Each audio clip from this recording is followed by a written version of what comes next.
একসময় রাজধানীর ত্রাস শীর্ষ সন্ত্রাসী সুব্রত বাইন ও মোল্লা মাসুদ কুষ্টিয়া থেকে গ্রেফতার, অস্ত্র উদ্ধার। দীর্ঘদিনের গোয়েন্দা তৎপরতায় চালানো হয় অভিযান। গোপন তথ্যের ভিত্তিতে সফলভাবে দুজন শীর্ষ সন্ত্রাসী এবং তাদের দুজন সহযোগীকে গ্রেফতার করতে সক্ষম হয়।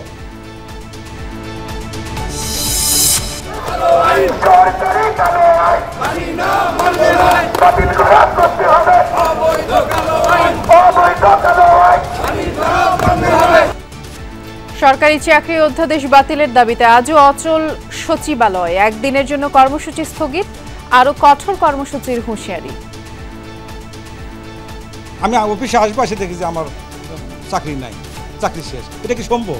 বিনা শোক হচ্ছে চাকরিচ্যুত করতে পারবে, এটা তো হইতে পারে না। এটা তো কোনো সভ্য জাতির কোনো আইন হতে পারে না।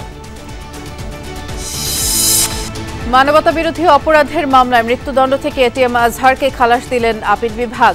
সুবিচার মিলেছে, মন্তব্য জামায়াত আমিরের। এই সংগঠনের প্রতিটি কর্মী সহকর্মী কিংবা দলের দ্বারা যে যেখানে ক্ষতিগ্রস্ত হয়েছে, কষ্ট পেয়েছে, সবার কাছে কোনো শর্ত নেই, বিনা শর্তে নামছে।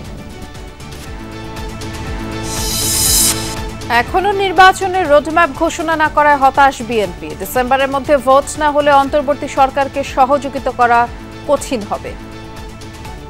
জাতীয় সংসদ নির্বাচনের বিষয়ে সুস্পষ্ট কোনো রোডম্যাপের ঘোষণা না থাকায় আমরা হতাশ হয়েছি। মৌলিক সংস্কারের আগে ভোট নয় বলছে এনসিপি। নতুন বাংলাদেশে আর কাউকে স্বৈরাচারী হতে দেয়া হবে না, মন্তব্য সার্জিসের।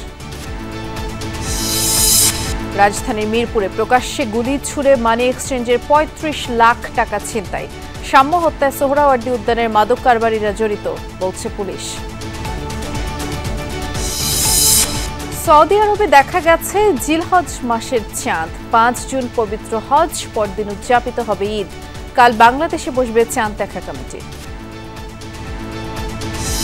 বাংলাদেশ সিঙ্গাপুর ম্যাচের টিকিট বিক্রি শেষ। দেশের বাইরেও ছিল ব্যাপক চাহিদা। কালোবাজারি ঠেকাতে খেলার দিন স্টেডিয়ামে থাকবে ভ্রাম্যমাণ আদালত।